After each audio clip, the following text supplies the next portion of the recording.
যে যত বেহায়া হতে পারে সে নাকি তত সাহসী। যদি আমরা আমাদের যৌবনকালকে হেফাজত করতে পারি, রাসূল করিম সাল্লাল্লাহু আলাইহি সাল্লাম বলেছেন, মাইয়াদমান লি মা বাইনা লিহিয়াইহি ওয়া মা বাইনা রিজলাইহি আযমান লাহুল জান্নাহ।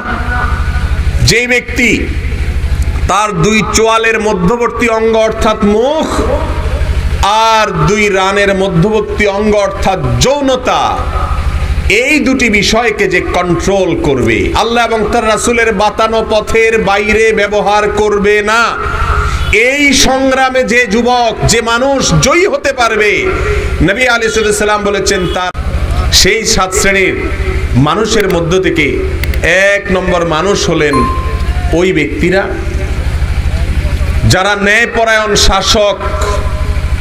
আল্লাহ রাব্বুল আলামিন তাদেরকে দায়িত্ব দিয়েছেন, তারা দায়িত্ব পালন করেন ইনসাফের সাথে, নিষ্ঠার সাথে, কারোর প্রতি জুলুম অবিচার করেন না। যে পর্যায়ের শাসক হোক না কেন, আমরা প্রত্যেকেই কম বেশ শাসক, ছোট শাসক, বড় শাসক। আপনি আপনার পরিবারের শাসক, আপনি আপনার একটা ছোট্ট অফিসের শাসক, আপনি ছোট্ট একটা দোকানের শাসক। যদি হাদিসে নবী আলাইহিস সালাম গোটা দেশের, গোটা মানুষের শাসন যারা করে তাদের কথা বলেছেন, কিন্তু আমরা সবাই আমাদের জীবনে কোনো না কোনো ক্ষেত্রে কিছু না কিছু লোকের শাসন করি কি করি না? এই ক্ষেত্রে যদি আমরা ইনসাফ কায়েম করি, আমরা যদি ন্যায়নিষ্ঠভাবে সবকিছু পরিচালনা করি, আমরা যদি কারোর প্রতি জুলুম না করি, তাহলে ইনশাআল্লাহ আল্লাহর আরশের নিচে ছায়া পাওয়া, ভিআইপি প্যান্ডেলে স্থান পাওয়া মানুষগুলোর মধ্য থেকে একটা তালিকায় যাওয়ার সুযোগ ইনশাআল্লাহ হবে। আমাদের ব্যক্তিগত জীবনে আমরা সবাই কোনো না কোনো ক্ষেত্রে কারোর না কারোর দায়িত্ব আমরা পালন করি। নবী আলাইহিস সালাম সহিহ বুখারীর হাদিসে এসে বলেছেন, আলা কুল্লুকুম রাইন, তোমাদের সবাই দায়িত্বশীল, সবাই দায়িত্বশীল। কিছু না কিছু মানুষের দায়িত্ব তুমি অবশ্যই পালন করো, আর কারোর দায়িত্ব না থাকুক, তোমার পরিবারের দায়িত্ব তো তুমি অবশ্যই পালন করো। আল্লাহ তাআলা তোমাকে দুটি ছেলে মেয়ে দিয়েছেন বা কয়েকটি ছেলে মেয়ে দিয়েছেন, এদের দায়িত্ব তুমি পালন করছো। এদের সাথে আচরণ করার ক্ষেত্রে তুমি ইনসাফ করো কিনা, ন্যায়নিষ্ঠ আচরণ করো কিনা, নাকি জুলুম করো, নাকি দ্বিমুখী নীতি অবলম্বন করো, এটাও একটি দেখার বিষয়। আরশের নিচে কিয়ামতের ভয়াবহতম দিনে যারা ছায়া পাবেন, আল্লাহর ভিআইপি মেহমান হিসেবে, সেই ভয়াবহতম দিনের ভয়াবহতা ভুলে গিয়ে যারা আশ্রয় পাবেন, সেই সৌভাগ্যশীল মানুষের মধ্যে দ্বিতীয় শ্রেণীর মানুষ হলেন শাবুন নাশাআ ফি ইবাদাতিল্লাহ। ওই যুবক, যেই যুবক তার যৌবনকাল কাটিয়েছে আল্লাহর ইবাদতে। যৌবনকাল কাটিয়েছে কিসে ভাই? আল্লাহর ইবাদত। যৌবনকালের ইবাদত, এটা আল্লাহ রাব্বুল আলামিনের কাছে এত বেশি প্রিয়, এত বেশি প্রিয়, এত বেশি প্রিয় যে আল্লাহ রাব্বুল আলামিন বার্ধক্যে এসে, বুড়ো বয়সে ইবাদত করলে এত খুশি হন না যত ইবাদত করলে খুশি হন যৌবনকালে, যুবক বয়সে যুবকরা ইবাদত করলে। কারণ কি? এর একটা বড় কারণ হলো বৃদ্ধকালে ইবাদত করা সহজ। বৃদ্ধকালে ইবাদত করা সহজ, এ অর্থে সহজ যে বৃদ্ধকালে শয়তান খুব বেশি একটা ওয়াসওয়াসা দেয় না। শয়তান জানে এই লোকটা বুড়ো হয়ে গেছে, এ এখন আর চোখের জেনা করার ক্ষমতাই নেই, সুদ ঘুষের কারবার করবে, 2 নম্বরই করবে, চাকরি নেই, রিটায়ারমেন্টে চলে গেছে, ঠিক না ঠিক? খারাপ কাজ করার যোগ্যতাই অনেকখানি তার নাই। এর এই বয়সটা আল্লাহর কাছে তেমন কোনো গুরুত্বপূর্ণ বয়স না। আর একজন যুবককে বিপদগামী করার জন্য, তাকে পথভ্রষ্ট করার জন্য, তাকে ধ্বংস করার জন্য শয়তানের সমস্ত জাল বিছানো থাকে, ঠিক না ঠিক? ভাইরা আমার, সব যুগে দেখবেন, আমাদের এই যুগে আরো বেশি, যুবকদেরকে বিপদগামী করবার জন্য যত আয়োজন আছে, মানব জাতির অন্য সমস্ত শ্রেণীর মানুষকে ধ্বংস করার জন্য যত হাতিয়ার ব্যবহার করে ইবলিস এবং তার দোসরেরা, ইহুদিরা, খ্রিস্টানেরা, নাস্তিকেরা, ইসলাম বিদ্বেষীরা এবং শয়তানের দোসরেরা, তার সবগুলোকে যদি আপনি এক পাশে রাখেন, শুধু আমাদের যুবকদেরকে ধ্বংস করার জন্য যত আয়োজন করে তার পরিমাণ সবচাইতে বেশি। আর এই কারণে আল্লাহ রাব্বুল আলামিনের কাছে যৌবনকালের ইবাদতের গুরুত্ব অনেক বেশি। ও ভাইরা আমার, নবী আলাইহিস সালাম বলেছেন, ইগতানিম খামসান ক্বাবলা খামস, পাঁচটা জিনিস হারানোর আগে কদর করো। তার ভিতরে একটা হলো শাবাবাকা ক্বাবলা হারামিক। ও যুবক ভাইয়েরা, যৌবন কালটাকে কদর করো। এটি হারানোর আগে, বৃদ্ধ হওয়ার আগে একটা সময় আসবে, তখন তুমি চাইবে আল্লাহকে ইবাদত করতে, কিন্তু ইবাদত করার হয়তো শক্তি থাকবে না, সামর্থ্য থাকবে না। তুমি চাইবে আল্লাহর নাফরমানি করার সুযোগ আছে, মালিকের ভয়ে আমি করলাম না, তাকওয়া অবলম্বন করলাম, কিন্তু সেই সুযোগ তোমার আর থাকবে না, কারণ অপরাধ করার স্কোপই তোমার কমে যাবে। তুমি তাকওয়া চর্চা করে মালিকের সন্তুষ্টি অর্জন করবে, মালিকের কাছাকাছি যাবে, আরশের নিচে ছায়া পাওয়ার উপযুক্ততা অর্জন করবে, সেই সুযোগই তোমার আর থাকবে না। যৌবনকাল one time. Doctor Khandakar Abdullah Jahangir রাহিমাহুল্লাহ বলতেন, ও যুবক, তোমার বাপ মাও তোমার ক্যারিয়ারের উন্নতি চায়, তুমি একটু পড়ালেখা করো, বড় অফিসার হও, বড় চাকর হও, বড় ব্যবসায়ী হও, পয়সা কড়ি কামাও, এগুলো চায়। তোমার সমাজ সেটা চায়, তোমার বন্ধু বান্ধব সেটা চায়। কেউ তোমার আসল ভালো চায় না। আল্লাহর কসম যুবক ভাইয়েরা, তোমার আসল ভালো চায় তোমার মালিক আহকামুল হাকিমিন রব্বুল আলামিন, আর তোমার আসল হিতাকাঙ্ক্ষী রাহমাতুল লিল আলামিন রাসূল করিম সাল্লাল্লাহু আলাইহি ওয়াসাল্লাম। তুমি যাতে আখিরাতে বাদশাহী অর্জন করতে পারো, আরশের নিচে ছায়া পাও, তুমি যেন বার্ধক্যে এসে ইবাদত না করেও পেনশন পাও। কোন যুবক যদি যৌবনকালে ইবাদত বন্দেগী করে, বৃদ্ধ বয়সে এসে ইবাদত করার সুযোগ যদি হারিয়ে ফেলে, আল্লাহ রাব্বুল আলামিন ওই যুবককে পেনশন হিসাবে বসায়া তারা আমলনামায় সওয়াব দিতে থাকবেন।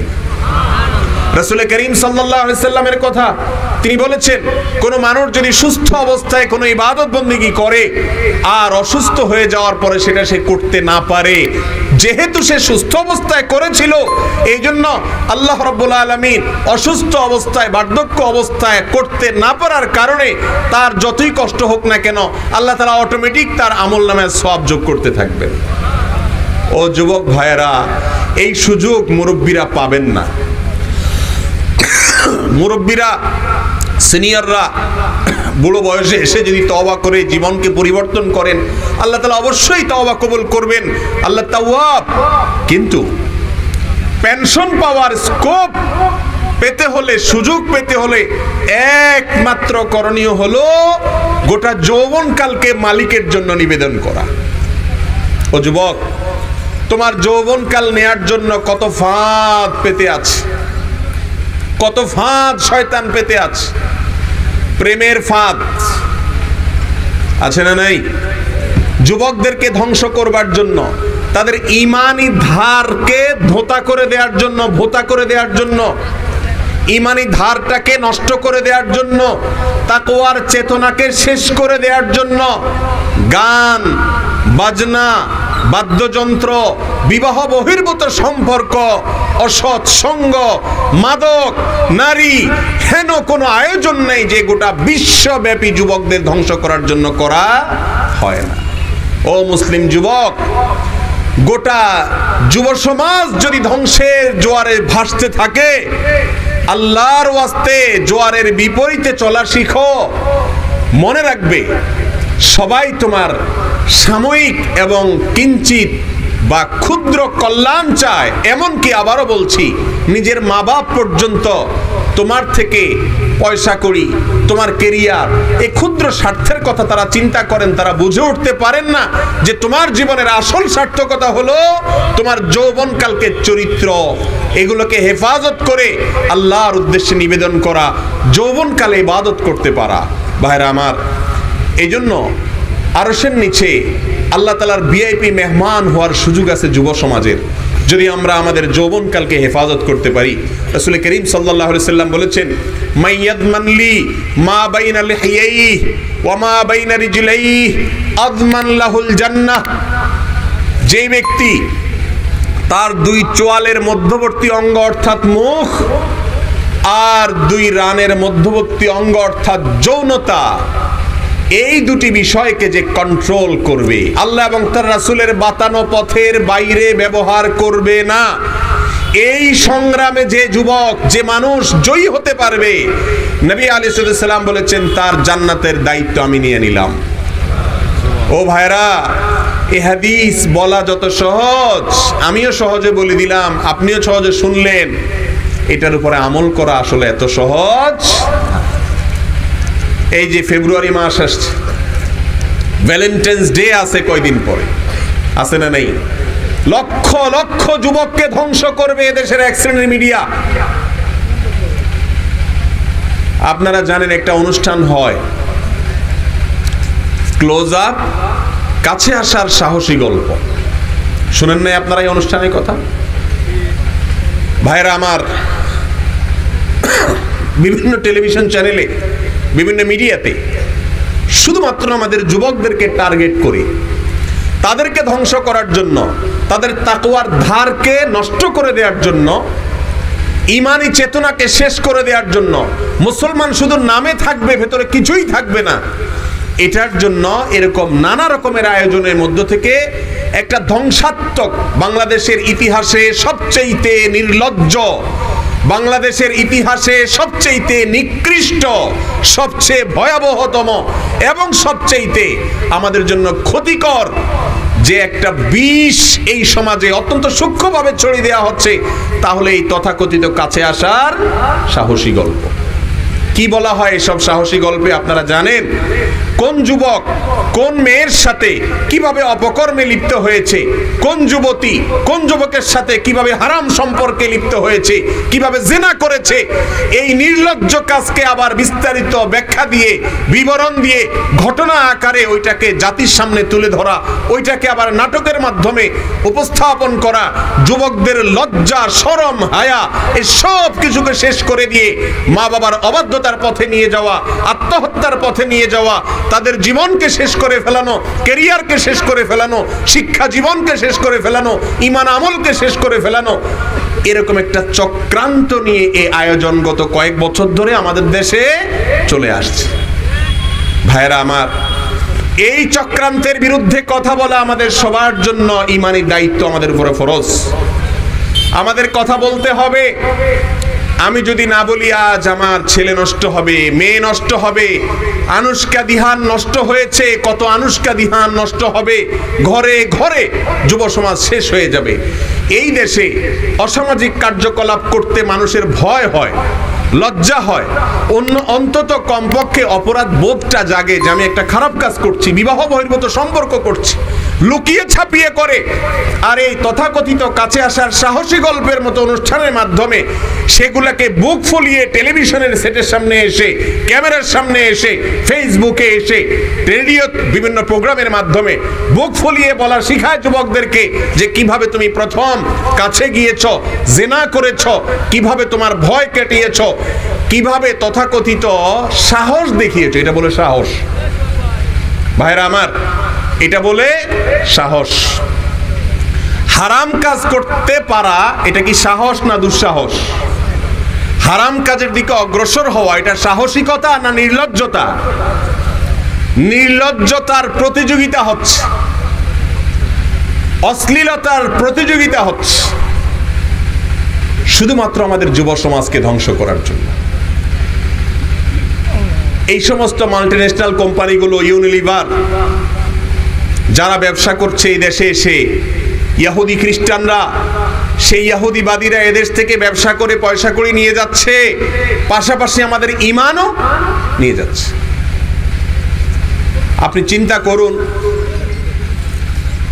আজও পর্যন্ত এই সমস্ত প্রতিষ্ঠানকে আপনারা দেখবেন না কখনো যে একজন ছেলে বাবা মার সাথে রাগারাগি করে বাড়ি থেকে চলে গেছে, আবার সেই ছেলে কিভাবে বাবা মার কাছে আসছে, মাপ চেয়ে, ক্ষমা চেয়ে, তাদের পায়ে পড়ে কিভাবে আবার সংসারে ফিরে এসেছে সেই কাছে আসার গল্প এই দুষ্টরা কখনো শোনাতে বলে না। কিভাবে একজন বিপথগামী যুবক মাদকের করাল থাবা থেকে দূরে সরে এসে আল্লাহর কাছাকাছি আসতে পেরেছে সেই গল্প এরা শোনাতে কখনো বলে না। কিভাবে একজন পুরুষ তার স্ত্রীকে রেখে দূরে সরে গেছেন, বৈধ স্ত্রীর সাথে অভিমান করে চলে গেছেন, অথবা কোনো স্ত্রী স্বামীর প্রতি অভিমান করে দূরে চলে গেছেন, তিনি তার ভুল বুঝতে পেরে অথবা নিজের জীবন সঙ্গীকে ক্ষমা করে উদারতা দেখিয়ে কাছে ফিরে এসেছেন, সেই গল্প শোনাতে এই দুষ্ট চক্র কখনো বলে না। কোন ভাই তার বড় ভাইয়ের প্রতি অভিমান করে দূরে সরে গেছে, কথাবার্তা বন্ধ করে দিয়েছে, সম্পর্ক ছিন্ন করে দিয়েছে, অসামাজিক হয়ে গেছে, সে আবার ফিরে এসেছে, সেই ফিরে আসার গল্প শোনাতে এই দুষ্ট চক্র কখনো আমাদের যুবকদেরকে বলে না। এরা কি আমাদের বন্ধু না শত্রু? কথা বলেন, এরা কি আমাদের বন্ধু না শত্রু? এরা এদেশের ভালো চায় না ক্ষতি চায়? এই তথাকথিত কাছে আসার গল্পের মাধ্যমে আবার সাহসী লাগিয়েছে। এমন এক সময় আমরা পার করছি, কিয়ামত অতি নিকটবর্তী হয়ে গেছে। এখন যে যত নির্লজ্জ হতে পারে সে তত সাহসী, যে যত বেহায়া হতে পারে সে নাকি তত সাহসী। ভাইরা আমার, যে যত কাপড় চোপড় কম পরতে পারে, বেহায়ামি করতে পারে, তাকে তারা তত সাহসী উপাধি দেয়। এদের কাছে সাহসিকতা মানে এই নয় যে অসাধ্যকে সাধন করেছে, কঠিন কোনো কাজ করে ফেলেছে, যুবকরা সমাজের জন্য অনেক কিছু করে ফেলেছে, এগুলা তাদের কাছে অসাধ্য সাধন না, এগুলা সাহসিকতা না। সাহসিকতা হলো বাবা মায়ের চোখের দিকে তাকিয়ে তথাকথিত প্রেমিকার হাত ধরে বাইর হয়ে যাওয়া, এটার নাম বলে সাহসিকতা। এটার নাম সাহসিকতা? ঘরে ঘরে আজ যুবকদেরকে ধ্বংসের আয়োজন চলছে। আমি সেজন্য বলি, ক্লোজ আপ এই ব্র্যান্ড, তারা যদি তাদের এই অপকর্মের ধারা বন্ধ না করে, এদেশের ওলামাদের কাছে আমরা বিনীতভাবে আরজ করব, দিনদারদের কাছে আরজ করব, আসুন আমাদের সাধ্য অনুযায়ী অন্তত এদেরকে বয়কট করা শুরু করি। আল্লাহ তাআলা আমাদেরকে ঈমানি দায়িত্ব পালন করার তৌফিক দান করুন। ভাইরা আমার, যৌবন বয়স, যুবক বয়স, এই সময়টা আল্লাহর কাছে অনেক বেশি প্রিয়। এ সময় যদি কেউ সঠিক পথে থাকতে পারে, তার মাধ্যমে সে আল্লাহর কাছে কিয়ামতের ভয়াবহতম দিনে ভিআইপি প্যান্ডেলে আরশের নিচে ছায়া লাভ করবে ইনশাআল্লাহ। আল্লাহ আমাদের যুবক ভাইদেরকে আরশের নিচে ছায়া পাওয়ার জন্য উপযুক্ত যুবক হিসাবে নিজেদেরকে গড়ে তোলার তৌফিক দান করুন। হারাম সম্পর্ককে না বলবেন, অপবিত্রতাকে না বলবেন, এই দুষ্ট চক্রের কাছে আসার সাহসী গল্পের নামে নিজেকে জাহান্নামের কাছাকাছি নিবেন না। আল্লাহ তাআলার কাছে সাহায্য চাইবেন। আল্লাহ আমাদের সবাইকে হেফাজতে রাখুন। ভাইরা আমার, কিয়ামতের ভয়াবহতম দিনে আল্লাহর আরশের নিচে যারা ছায়া পাবেন, সেই আরশের নিচে ছায়াপ্রাপ্ত মানুষদের মধ্যে তৃতীয় ব্যক্তি হলেন ওয়ারাজুলুন কলবুহু মুআল্লাকুম বিল মাসাজিদ, ওই ব্যক্তি যার মন সবসময় মসজিদে ঝুলে থাকে। কোথায় ঝুলে থাকে? মসজিদে ঝুলে থাকে। সে সব সময় ঘুরে ফিরে যেখানে যায় তার মনটা হলো কখন আজান হবে, কখন সালাতের জন্য আহ্বান হবে, কখন হাইয়া আলাস সালাহ হবে, কখন হাইয়া আলাল ফালাহের ডাক আসবে, তখন মসজিদে ছুটে চলে যাওয়াটাই হলো তার মূল উদ্দেশ্য। এই রকম ব্যক্তি আল্লাহ রাব্বুল আলামিন তাদেরকে আরশের নিচে কিয়ামতের দিন কি দিবেন? ছায়া দিবেন। আমাদের অবস্থা তো এখন উল্টা। মসজিদে আমরা আসলে আমাদের মনটা ঝুলে থাকে কোথায়? দোকানে, বাজারে, ক্রিকেট খেলায়, মোবাইলে, ফেসবুকে, ইউটিউবে, ক্ষেত খামারে, কাজে কারবারে। মসজিদ থেকে বের হওয়ার জন্য আমরা পাগলের মতো ছটফট করতে থাকি, ঠিক না বেঠিক? মসজিদে আসার পরে কিভাবে যাব, হুমড়ি খেয়ে পারলে দরজায় গন্ডগোল ফাসাদ করি, মনে হয় যে জেলখানাতেই বের হইতে পারি। আর আরশের নিচে ছায়া পাওয়ার জন্য যেটি লাগবে তা হলো আপনি বাহিরে কাজ করবেন কিন্তু আপনার মনটা ঝুলে থাকবে কখন একটু আল্লাহর ঘরে যাবেন, কখন একটু আজান হবে, কখন একটু আল্লাহর কাছাকাছি যাবেন। আল্লাহ তাআলা আমাদেরকে কিয়ামতের আগে সেরকম ঈমানি চেতনা ধারণ করা অনেক কঠিন বিষয়, আল্লাহর কাছে তৌফিক চাইতে হবে। আল্লাহ তাআলা আমাকে আপনাকে সেই রকম ঈমানদার হওয়ার তৌফিক দান করুন যেন আমাদের মনটা থাকে মসজিদের দিকে ঝুলন্ত। নাম্বার 4, ওই ব্যক্তি যাকে আল্লাহ তাআলা আরশের নিচে ছায়া দিবেন তিনি হলেন ওয়ারজুলান তাহাব্বা ফিল্লাহ ইজতামা আলাইহি ওয়া তাফাররাকা আলাইহি। কিছু মানুষ বা দুজন মানুষ যদি কোথাও একত্র হয়, দুনিয়ার কোনো ধান্দায় না, কোনো উদ্দেশ্যে না, কোনো বিশেষ লক্ষ্য পার্থিব কোনো লক্ষ্যে না, কোথাও একত্রিত হয়েছে আল্লাহকে খুশি করার জন্য, আবার সেখান থেকে পৃথক হয়েছে সেটাও কাকে খুশি করার জন্য? আল্লাহকে খুশি করার জন্য। বিশেষ করে এই যুগে কেউ যদি কোনো মুত্তাকি ভালো মানুষের সাথে মিশে, কেন? যাতে তার মতো ভালো মানুষ আমি হতে পারি। আবার কোনো বন্ধুকে যদি কেউ ত্যাগ করে, কেন ত্যাগ করে? যে ওর সাথে চললে আমি আল্লাহ থেকে দূরে সরে যাচ্ছি। ও বেনামাজি, ও মাদকে হাত দেয়, ও বিড়ি সিগারেট খায়, ও খারাপের দিকে আহ্বান করে, ও হারাম কাজ করে, এসে আমাকে গল্প শুনে আমাকে প্ররোচিত করে। ওর কাছে থাকলে আমার মনটা নষ্ট হয়ে যাচ্ছে, আমি আল্লাহর জন্য ওই বন্ধুকে বর্জন করলাম, বয়কট করলাম, ওর থেকে দূরে থাকলাম। ফেসবুকে এমন মেয়ের বা ছেলের আইডিকে আমি আনফ্রেন্ড করে দিলাম, যার আইডি আমার সাথে যুক্ত থাকার কারণে আমার তাকওয়ার ক্ষতি হয়, আমার আমলের ক্ষতি হয়, আমার মনের ভিতরে ওয়াসওয়াসা হয়, বাজে চিন্তা হয়। আমার চিন্তার শুদ্ধতার খাতিরে আমি তাকে বয়কট করলাম, বর্জন করলাম। এই আল্লাহর জন্য যারা ছাড় দেওয়া শিখবে আর আল্লাহর জন্য যারা মোহাব্বত করা শিখবে, আল্লাহ রাব্বুল আলামিন আরশের নিচে ভিআইপি প্যান্ডেলে সেই কিয়ামতের ভয়াবহতম দিনে আল্লাহ তাআলা তাদেরকে স্থান দিবেন। আল্লাহ তাআলা আমাদেরকেও সেই মানুষদের কাতারে শামিল হওয়ার তৌফিক দান করেন। নাম্বার 5, ওয়ারাজুলুন দাআতহু ইমরাআতুন যাতা মানসাবিন ওয়া জামাল ফাকাল ইন্নী আখাফুল্লাহ। এই অপশনটাও যুবকদের জন্য বেশিরভাগ ক্ষেত্রে প্রযোজ্য। ভাইরা আমার, ওই ব্যক্তিকে আল্লাহ রাব্বুল আলামিন আরশের নিচে কিয়ামতের ভয়াবহতম দিনে, যেদিন আম্বিয়া আলাইহিস সালাম তারা ইয়া নাফসি ইয়া নাফসি করতে থাকবে, সেই দিনে আল্লাহ রাব্বুল আলামিন ওই মানুষদেরকে ভিআইপি প্যান্ডেলে ভিআইপি গেস্ট হিসেবে আরশের নিচে ছায়া দিবেন, যাকে কোন সুন্দরী নারী, কোন সম্ভ্রান্ত নারী প্রেমের অফার করেছে, হারাম সম্পর্কের অফার করেছে, সে বলেছে ইন্নী আখাফুল্লাহ, আমি আল্লাহকে ভয় করি, তোমার অফার আমি নিতে পারলাম না, ডিনাই করলাম। এই কাজটা এই যুগে সহজ না কঠিন ভাই? বলেন, সহজ না কঠিন? আহা, আজ এগুলো রূপকথার গল্পের মতো হয়ে গেছে। এখন প্রেমের অফার প্রত্যাখ্যান করা তো দূরের কথা, উল্টা বরং আমার যুব সমাজকে এমন ভাবে নষ্ট করে দেয়া হয়েছে, তথাকথিত বিনোদনের নামে, সংস্কৃতির নামে এমন ভাবে ধ্বংস করে দেয়া হয়েছে, উল্টা বরং মেয়েদেরকে উত্তক্ত করতে যায়। ঠিক না বেঠিক? যে যুবক অন্যায়কে না বলার মতো ঈমানি শক্তি থাকার কথা ছিল, যে যুবকের গল্প মহাগ্রন্থ আল কোরআনে আল্লাহ রাব্বুল আলামিন আমাদেরকে শুনিয়েছেন যে ইন্নাহুম ফিতিয়াতুন আমানু বিরাব্বিহিম ওয়াজিদনাহুম হুদা, আসহাবে কাফের যুবকেরা, গর্তে আশ্রয় নেওয়া যুবকেরা, যারা ঈমান রক্ষার জন্য গোটা এলাকা ত্যাগ করে দিয়েছেন, গর্তে গিয়ে আশ্রয় নিয়েছেন, যেই ঈমানকে রক্ষা করার জন্য, যে আমলকে রক্ষা করার জন্য, সেই যুবক এখন সোনার হরিণ হয়ে গেছে।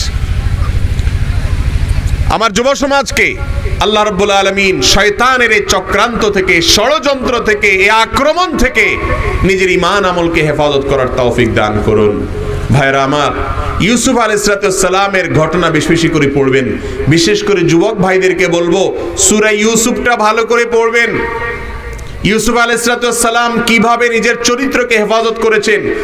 আজ চতুর্দিকে জেনার হাতছানি দিয়ে ডাকছে যুবকদেরকে, যুবতীদেরকে, মেয়েদেরকে, ছেলেদেরকে ধ্বংস করে দেওয়ার জন্য সমস্ত আয়োজন করা হচ্ছে। গানের নামে, নাচের নামে, বিনোদনের নামে, সংস্কৃতির নামে এবং বিভিন্ন নামে বেনামে আমাদেরকে শেষ করে দেওয়ার জন্য আয়োজন নেওয়া হচ্ছে। একটু লক্ষ্য করুন, আরশের নিচে আল্লাহ রাব্বুল আলামিনের সেই ভিআইপি প্যান্ডেলে আশ্রয় পাওয়া মানুষদের মধ্য থেকে দুইটা প্রকার আমরা পেলাম।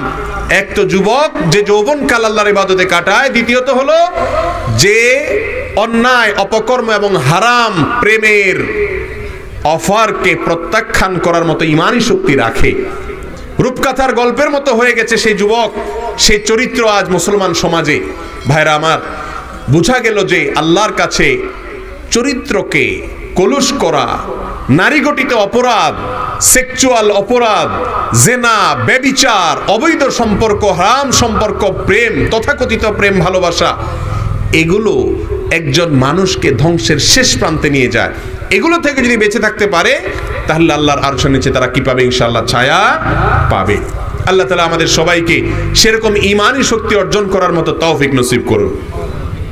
এগুলোর জন্য হারাম দেখা থেকে দূরে থাকতে হয়, হারাম শোনা থেকে দূরে থাকতে হয়, হারাম সঙ্গ থেকে দূরে থাকতে হয়, হারাম পরিবেশ থেকে দূরে থাকতে হয়, যে পরিবেশ গেলে আমাদের চেতনাকে শেষ করে দেয়, ধ্বংস করে দেয়। তাহলে ভাইরা আমার, আরশের নিচে যে 7 ব্যক্তি ছায়া পাবে কিয়ামতের দিনে, তাদের মধ্য থেকে এই 5 নম্বর ব্যক্তি হলেন ওই ব্যক্তি যে ব্যক্তি প্রেমের অফারকে প্রত্যাখ্যান করতে পারে। মেয়েদের বেলায়ও প্রযোজ্য, ছেলেদের বেলাও একই কথা প্রযোজ্য। যত সুন্দরী মেয়ে, যত সম্ভ্রান্ত মেয়ে আসুক বা যত সুন্দর ছেলে, সম্ভ্রান্ত ছেলে আসুক না কেন, আল্লাহর ভয়ে হারাম সম্পর্ককে না করতে হবে। আল্লাহ তাআলা আমাদের তৌফিক দান করুন। নাম্বার 6, ওয়ারাজুলুন তাসাদ্দাকা। আর ওই ব্যক্তি যে ব্যক্তি সদকা করলো, তাসাদ্দাকা বিসাদাকাতিন ফাআখফাহা, এমন গোপনে দান করলো যে তার ডান হাতে কি দান করলো, বাম হাতে টের পাইল না। অন্য মানুষ তো পরের কথা, এত গোপনে দান করলো। এখন আছে এগুলা? 10 টাকা দান করলে ঢোল পিটাইতে পিটাইতে অবস্থা কাহিল, ঠিক না? ঠিক। গল্প দিতে দিতে দিতে দিতে দিতে এত গল্প, আল্লাহ মাফ করুক, ইখলাসের সাথে শুধু আল্লাহকে দেখাবার জন্য দান করার মানসিকতা এখন আর খুব একটা নাই। এই লোক যে গোপনে দান করে, প্রকাশ্যে দান করাও সওয়াবের কাজ, কিন্তু বেশি বেশি গোপনে দান করা দরকার। গোপনে দানকারীদেরকে আল্লাহ তাআলা আরশের নিচে ছায়া দিবেন। আর সর্বশেষ ওই ব্যক্তি যে ব্যক্তি একাকী নির্জনে কখনো আল্লাহর কথা স্মরণ করেছে, আল্লাহর জিকির করেছে, আল্লাহর কথা মনে করেছে, এরপরে তার চোখ দিয়ে পানি ঝরঝর করে পড়েছে আল্লাহর মহব্বত, সেই ব্যক্তিকেও আল্লাহ তাআলা আরশের নিচে ছায়া দিবেন। ভাইরা আমার, জীবনে কখনো এমন হয়েছে কিনা একটু চিন্তা করি, একটু ভাবি এবং চেষ্টা করি। নির্জনতা তো এখন নাই। এই যে মোবাইল ফোন, এটা আমাদেরকে এমন ব্যস্ত করে দিছে, নির্জন বলতে কোনো সময় এখন আর, আগে টয়লেটে গেলে মানুষ একটু নির্জনে থাকতো, অবসর থাকতো, এখন টয়লেটেও মোবাইল বাজে, ঠিক না? ঠিক। কোনো অবসর সময় নেই। ভোর রাত্রে ঘুম ভাঙার পরে একটু আল্লাহর নাম নিত, একটু স্মরণ হতো, এখন মোবাইল কাঁধের কাছে থাকে, নোটিফিকেশন আসে ফেসবুকে, ইউটিউবে, উঠেই আন্দাদুন্দার মতো 2 হাতে মোবাইল হাতড়ায়, ঠিক না? ঠিক। কি পুরুষ, কি নারী, কি বাচ্চা, এমনকি মুরব্বীরাও। শয়তান এমন এক ডিভাইস ধরাই দিছে আমাদেরকে, এখন আর আল্লাহর ভয়ে, আল্লাহর কথা স্মরণ হয়ে, কিয়ামতের কথা স্মরণ হয়ে একটু চোখের পানি পড়বে সেই সুযোগ খুব কম। ভাইরা আমার, কিয়ামত নিকটবর্তী হয়ে গেছে। ঈমান আমল নিয়ে দুনিয়া থেকে যাওয়া অনেক কঠিন হয়ে গেছে, অনেক কঠিন হয়ে গেছে। চতুর্দিক থেকে শুধু বাধা আর বাধা, শয়তান হাজারো বাধার প্রাচীর তৈরি করেছে শুধু আপনার আমাকে জাহান্নামে নেয়ার জন্য। আসুন আল্লাহর কাছে আশ্রয় চাই। ও আরশে আজিমের মালিক, শয়তানের এই শত সহস্র বাধার প্রাচীর ডিঙ্গিয়ে যেন তোমার জান্নাতের উপযুক্ত হতে পারি। গোটা সমাজের স্রোত যেদিকে চলছে তার বিপরীত দিকে যেন চলতে পারি। আল্লাহ, সবাই দুনিয়ার চিন্তা করে, আমরা যেন কিয়ামতের ভয়ে অন্তরটাকে গলাতে পারি, মালিকের ভয়ে চোখের পানি ফেলতে পারি, আরশের নিচে ছায়া পাওয়া সেই 7 শ্রেণীর মানুষের কাতারে যেন শামিল হতে পারি। আরশে আজিমের রবের কাছে দোয়া করি, আল্লাহ রাব্বুল আলামিন আমাকে, আপনাদেরকে, আয়োজকদেরকে, যারা শুনছি বসছি, আল্লাহ তাআলা সবাইকে সেই তৌফিক দান করুন। জাযাকুমুল্লাহু খায়রা ওয়া আখিরু দাওয়ানা আলহামদুলিল্লাহি রাব্বিল আলামিন।